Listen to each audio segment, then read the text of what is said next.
O secretário-geral das Nações Unidas pediu o fim de todas as sanções contra a Síria. Mensagem passada no segundo e último dia de visita ao país. António Guterres reuniu-se com altos responsáveis da sociedade civil e membros da Força de Manutenção da Paz da ONU, destacada nos Montes Gula, ocupados por Israel. Visitou também a prisão de Sednaia, perto da capital, onde foram cometidas algumas das maiores atrocidades do regime de Bashar al-Assad. As novas autoridades sírias, que destituíram Assad em dezembro de 2024, tentam virar a página após mais de 13 anos de guerra. Procuram, ao mesmo tempo, relançar a economia, reconstruir as infraestruturas e as instituições. Os países ocidentais anunciaram o alívio das sanções contra a Síria, mas os investidores têm-se mantido cautelosos. O Banco Mundial estima que a reconstrução pós-guerra poderá custar até 190 mil milhões de euros. Guterres salientou a necessidade de apoio internacional para reerguer a Síria e ajudar no regresso dos refugiados e dos deslocados internos.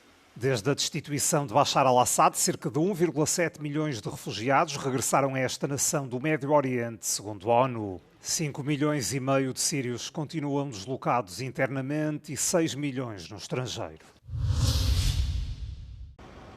O suspeito de ter conduzido um carro contra uma multidão durante a marcha LGBT de Berlim no sábado à noite foi morto pela polícia. O homem de 21 anos, identificado como Abdul B., foi alvejado numa localidade de 15 km a noroeste de Berlim.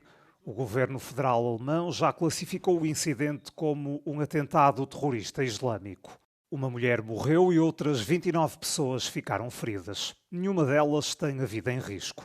Depois do atropelamento, o suspeito atacou peões com uma faca de mato. Segundo a polícia de Berlim, o cidadão alemão de origem libanesa estava ligado a círculos islamistas da capital do país. Era apoiante do autoproclamado Estado Islâmico, mesmo antes deste ataque, e estaria descrito como uma ameaça.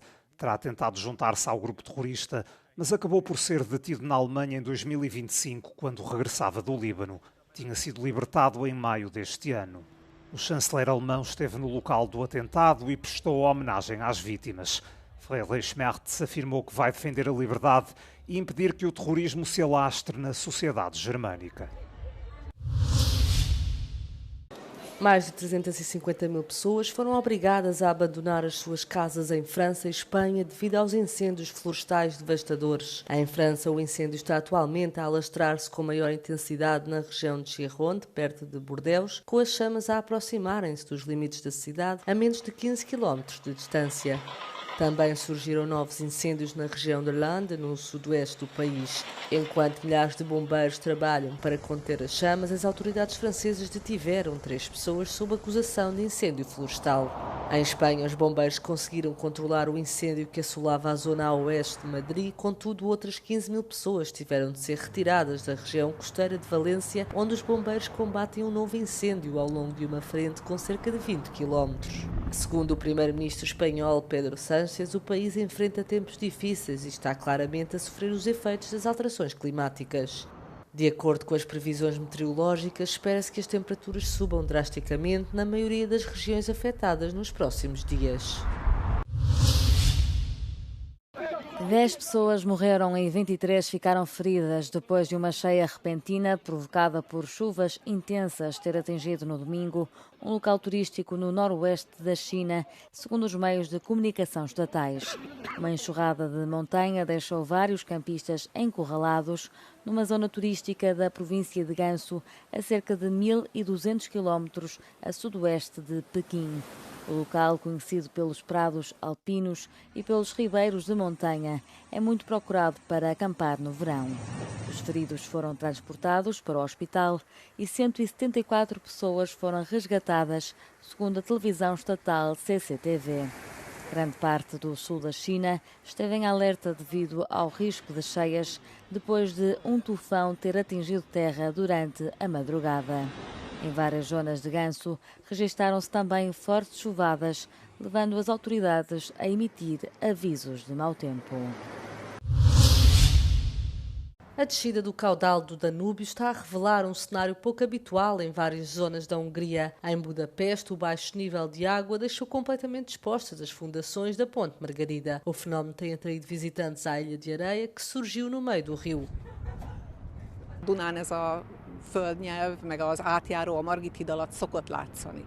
Ettől függetlenül persze baj, hogy kevés víz van, de ha már aggódni kell, akkor én a Velencei tóért aggódnék jobban. Mais a sul, porém, o cenário é bem mais preocupante. Nas proximidades de Mohacs, o Danúbio atingiu mínimos históricos e um navio naufragado durante a Segunda Guerra Mundial voltou a emergir. Em Boiá, a situação ainda é mais grave. Partes do braço Govica secaram quase por completo, provocando danos significativos na fauna e nos ecossistemas locais. No ponto mais crítico, a profundidade da água desceu para apenas 14 centímetros, metade do anterior mínimo registado. Para as autoridades, mais do que a situação atual, preocupa a evolução registada nas últimas décadas. Ha megnézzük, hogy mondjuk 100 cm alatt, ami egy eléggé alacsony vízállásnak számít, 100 cm alatt hányszor volt a vízállás ebben a 125 évben, erre 21 darab alkalom van, és az is nagyon jellemző, hogy ebből a 21 alkalomból 14 darab az elmúlt 25 évben volt. Tehát az, amit a klímaváltozás okán a tudósok nekünk mindig mondanak, és sejten lehet, az beigazolódni látszik, hogy a Dunán is egyre gyakrabban, egyre hosszabb ideig, egyre kisebb vizek várhatóak.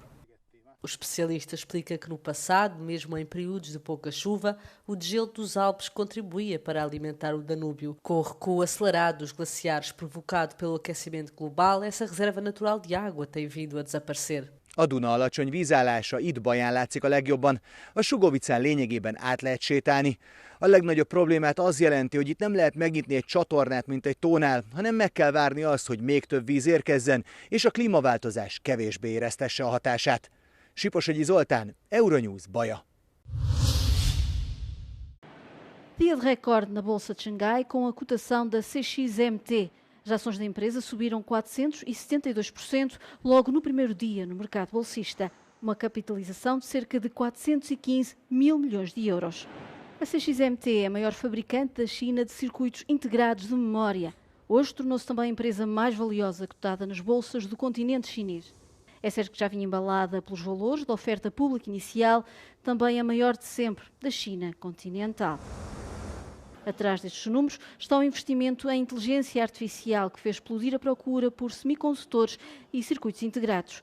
E, claro, também o investimento da China nestas tecnologias, agora a tentar dar a volta às restrições na importação de equipamento dos Estados Unidos. A inteligência artificial é, aliás, um tema central da agenda do encontro dos presidentes dos dois países, que vai decorrer em setembro. A disparidade salarial entre géneros, ou seja, a diferença nos rendimentos médios entre homens e mulheres que trabalham na União Europeia, é real e tem um custo elevado. É que, de acordo com o Eurostat, os rendimentos brutos por hora das mulheres são em média 11,1% inferiores aos dos homens. Por cada 100 euros que um homem ganha no bloco europeu, uma mulher ganha perto de 89 euros. E segundo estimativas da Confederação Europeia dos Sindicatos, as mulheres recebem em média ao longo de um ano quase 3.900 euros a menos do que os homens na União. Isto significa que os 92 milhões e meio de mulheres que trabalham no bloco europeu estão coletivamente a perder mais de 358 mil milhões de euros anuais. O Luxemburgo é o único Estado-membro onde as mulheres recebem mais do que os homens. E para dar resposta a esta questão, a União adotou a diretiva relativa à transparência salarial, que já deveria ter entrado em vigor, mas a maioria dos Estados-membros não cumpriu o prazo. Tadej Pogačar conquistou o seu quinto título do Tour de France em Paris no domingo, vencendo a classificação geral com uma vantagem de 6 minutos e 26 segundos sobre o belga Remco Evenepoel. O esloveno de 26 anos junta-se a Eddy Merckx, Miguel Indurain, Jacques Anquetil e Bernard Hinault como os únicos outros ciclistas a vencerem 5 vezes o Tour de França. O holandês Mathieu van der Poel venceu a etapa final de domingo após 3 subidas a Montmartre e uma última volta ao circuito no Champs-Élysées. O Tour de France de 2026 foi marcado pela onda de calor e pelos incêndios florestais que obrigaram os organizadores a alterar 3 etapas, incluindo a etapa final de domingo em Paris. Stan Wawrinka é um nome incontornável do ténis internacional. Conseguiu vencer 3 títulos do Grand Slam na era de ouro da modalidade, dominada por Djokovic, Nadal e Federer. Em entrevista exclusiva à Euronews, numa altura em que se prepara para pousar as raquetes, revelou qual foi a conquista mais marcante da carreira.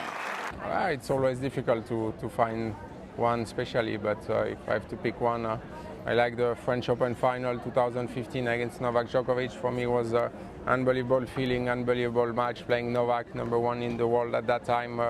Amazing atmosphere. I grew up playing on clay. I grew up learning tennis on clay. So for me, of course, Roland Garros was always really special. Dos 4 maiores torneios do mundo, Wimbledon foi o único que lhe escapou. For me, I achieved way more than I could have dreamed of, way more than I was expecting in my career. So I see only more like positive from all the win I got. I think at the end, Wimbledon was always really challenging. I always pushed myself. I did few quarterfinal, great level. So again, as I said, for me, I'm not missing anything. I don't feel I missed anything. I don't feel I failed in anything. I think I achieved way more than I could have dreamed of.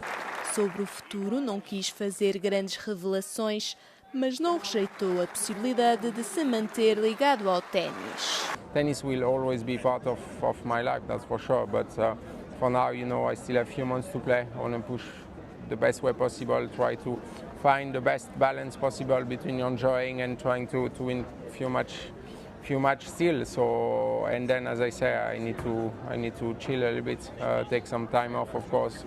Tennis is amazing life, but it's really intense life, constantly traveling, constantly new goal, new tournament every week. So I want to slow down a little bit the pace.